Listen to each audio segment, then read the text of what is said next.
Синоќ во Центарот за култура Бели Мугри во Кочани беше отворена првата самостојна ликовна изложба видеоинсталација на авторката Викторија Митева, насловена Конструктивна мемориска свест. Ова е мојот прв проект реализиран од областа на визуелните уметности за работи за видеоинсталација насловена Конструктивна мемориска свест.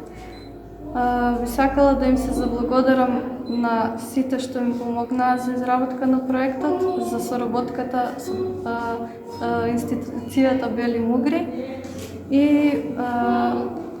се надевам ќе има посетители да уживаат. Викторија Митева дипломирала на Факултетот за ликовни уметности во Скопје во 2020 година со насока сликарство под менторство на професор магистар Слободанка Стевчевска и модул конзервација и реставрација. Средното образование го завршува во Уметничкото училиште Лазар Личеновски. Изложбата е во годишната програма на Центарот за култура Бели Мугри, а истата е финансирана од Министерството за култура.